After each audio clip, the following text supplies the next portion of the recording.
You have another question? Good. Yeah, that's it.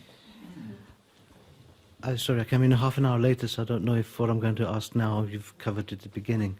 What happens with these guardians and guides in cases of sudden death, accidents, addictions? How do they fall short on that, and why would they fall short on that? That's a very good question, and it hasn't been asked. For a start, your guardian, who is the role of protecting you, if we die unexpectedly, generally there's only a few reasons why we die unexpectedly. One reason is what you would call accidental. So it's an accident that has occurred through some kind of event, chain of events. The second reason generally is through some kind of ill health or illness that we have that came upon us suddenly perhaps, or over a short period of time, and caused us to die, you know, even something like cancer or other types of illnesses like that. They are the two times when we die before our time, as the saying goes. Now, we need to understand, firstly, something about death. None of us need to die, ever. So that's number one. The only reason why we die is because we grow old slowly. And the reason why we grow old slowly is because of the different emotions in us that cause us to shut down our spirit-body systems that keep the replication of the cells going in a pure or in a perfect manner. So as many of you would know, your cells in your body, every single cell eventually is replaced within 7 years. Now, some of the cells of your body replace every week, and some every month, and some over a period of 7 years. But what scientists have discovered is that by the time after you're 21 years of age, some of the cells don't reproduce properly. They don't reproduce a clean, perfect cell anymore, like they are copying, but they reproduce with an error, and they've called that the death gene. That has an error in the cell reproduction that causes the cell to degrade in its nature. Now, God didn't create us with that. That comes about because of the emotions that we have that shut down the process of reproduction properly within our own body. Now, so if we are aware of that, we understand that our emotions are causing us to grow old and die, for a start. Nothing other than what we hold on to inside of us that's unloving causes us to grow old and die. So even our death, so-called naturally, is an unnatural event in the sense that it doesn't have to happen the way it currently happens. So that's the first thing to understand. Secondly, if we die before that natural event occurs, in other words, our own natural aging process is kicked in because of the different emotions that we've shut down, and normally under those circumstances we might die when we're 90, let's say, years of age, but all of a sudden we're faced with an event when we're 35 and we die. So it might be an accident, a car accident, let's say. We're driving along in the car, bang, you know, and a big accident occurs and I die instantly or shortly after.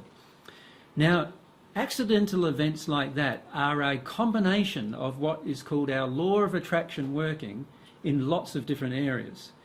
And our guardian cannot undo our own law of attraction. He can't reverse what we are attracting. He can only drop ideas into our mind and thoughts into our brain, don't drive on that road today, or something like that. Now, last time we were here, it was Dionysus, wasn't it, who had his guides telling him, he drove a motorbike around the place very fast, and his guides were telling him that if he continued driving his motorbike, he would die. And given his emotions that he had going on at the time, because of the way he was driving his motorbike and the way he felt, he would attract an accident that would be a very severe accident and cause his death. Now, his guides weren't trying to frighten him. They were just trying to tell him that if he continued with his current emotional condition, driving a motorcycle the way he was driving it because of his emotional condition, then he would end up passing, and they're trying to prevent his passing.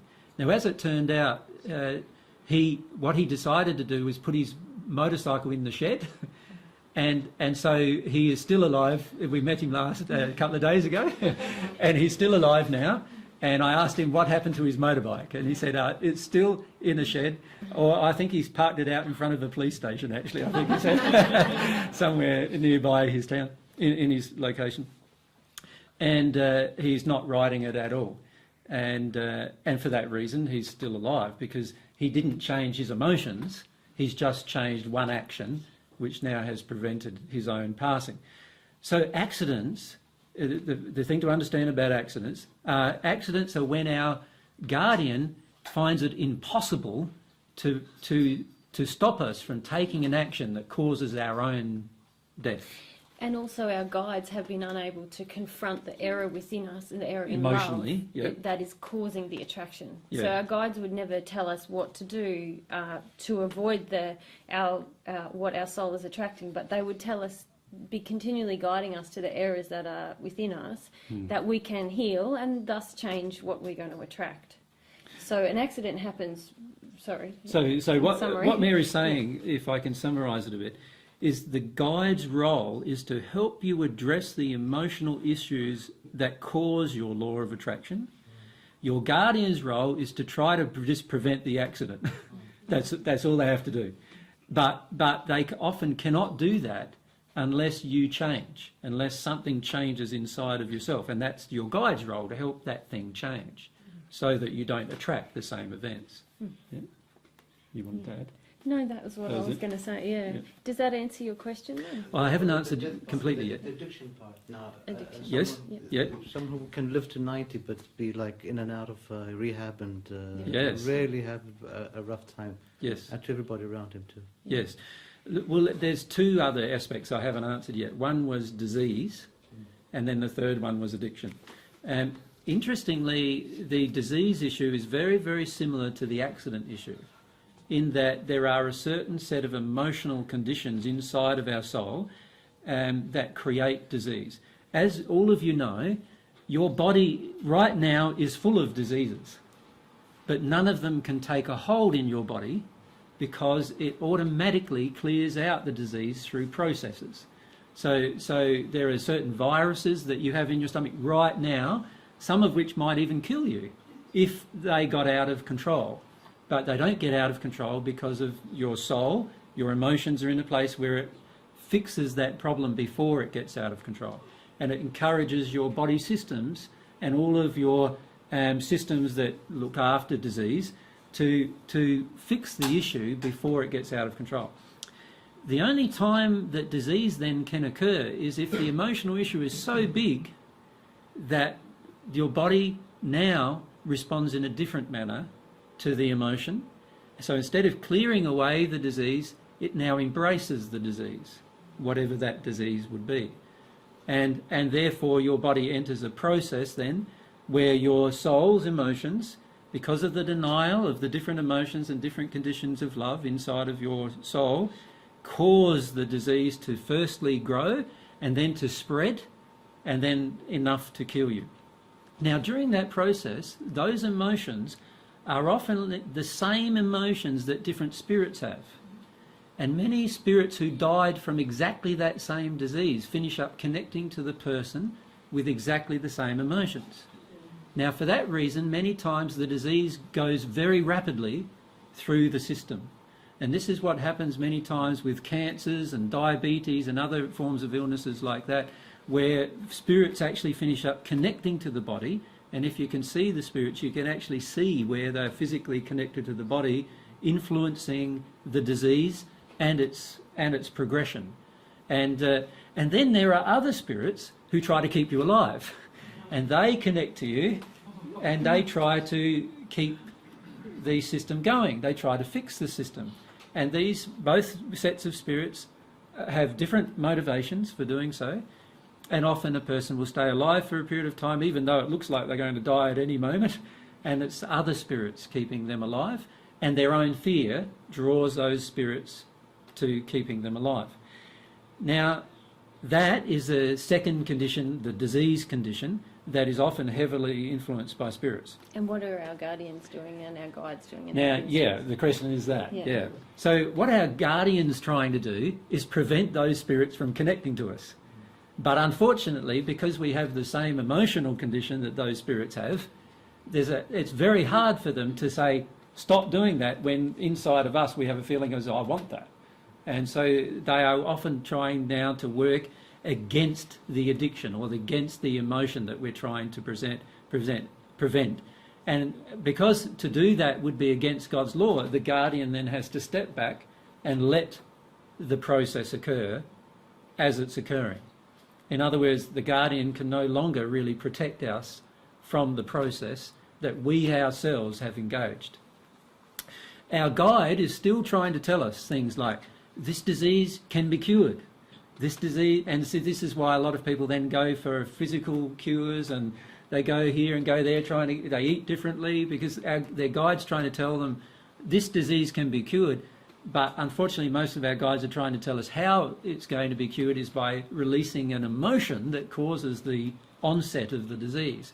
And most of us, by the time we have the disease, are very reticent, very unwilling to release the emotion that caused the disease. And so we are very blocked to that. So that's the second issue with regard to disease. The third issue is with regard to addictions. Addictions are always involving spirits of a lower condition. So if I'm addicted to smoking cigarettes, for example, I know inside of me, and there's plenty of evidence outside of me, that I am shortening my own life. Now, no person in their right mind, as the saying goes, chooses to shorten their own life willingly, and no person in their right mind would actually pay to shorten their own life. Does that make sense? So the fact that I'm doing that means there must be some fairly heavy emotional influences upon my choice. And it could be that I'm very sad inside, and so therefore I have this sort of feeling, so much sadness that I just feel like it doesn't really worry me or matter to me what happens to my body. Now, unfortunately, that sadness will connect with a spirit who's sad, who's passed over, who still has a longing to have cigarettes, to smoke cigarettes. And so that spirit connects to us because he gets to share the cigarette with us in the connection. And so while I'm smoking, I'm now not only just smoking for myself, I'm smoking for a sad spirit who's connected with me as well.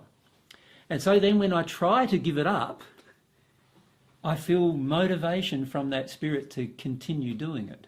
And that's why it's very, very hard for us to give up a lot of our addictions, because we have actually heavily spirit influence causing us to continue the addiction. And you gave the example of someone who lives to 90 but they're in and out of rehab. Very often you think, my gosh, how can their body still be surviving? They're injecting chemicals but very often it is because there's a number of spirits around them who are invested on keeping that body going so they can get the high as many times as they can before this person passes and they have to find a new one. Yeah. My grandfather was a very he was basically a drunkard. He spent most of his life from midday onwards totally drunk. He would drink one flagon. In Australia we have a 4-litre flagon of port every day. He would drink. And most people go, how come he wasn't dead, like doing this to himself? But because he was sharing it with spirits, you see. And those spirits kept his body alive, literally, sharing it with spirits. And unintentional, that was. And so what was happening is they would keep him alive longer and longer. And eventually he had part of his liver cut out, and he lost a kidney, I think, as well. And he still kept drinking, and yet most people thought like he should be dead by the time he was 40 with the amount of alcohol he was drinking. He died, I think, when he was 66 or 64. So he lived a long time considering the amount of abuse he was dishing out to his own body. So, AJ, it's right to say that even spirits in very low conditions can still give energy to our spirit body to keep it maintaining the physical body. Yes. They can still add to it. They still have that potential. And they do that for codependent reasons. So if I'm a spirit, while I'm keeping the guy alive, I can still share the alcohol. If he dies, I've got to go and find another person to share the alcohol with, and there's already other spirits connected with that person. And then I'm, so I'm very invested in keeping this guy alive for as long as possible. And many times they keep them alive for very long periods of time while they are in and out of rehab, in and out of all sorts of other problems throughout their life. And usually it's only, these spirits only disconnect when the person on earth is physically prevented from actually having the addiction met. So for example, if a person who's a drunkard goes to jail and he can't drink anymore, now the spirit with him is very frustrated. And it's highly likely that he will leave him and go to another person who is drinking still, and he'll leave him alone. But as soon as he goes out of jail, what does the spirit get him to do? Oftentimes walk straight to a pub or somewhere where he can buy alcohol, and he has his first drink and it's back into the addiction again. Exactly the same process occurring again. And unless we actually heal the emotional reason why the addiction occurs inside of us, these spirits can influence us in any direction they want, based on, as long as their direction is where we want to go as well. So we can be. So where's our guardian?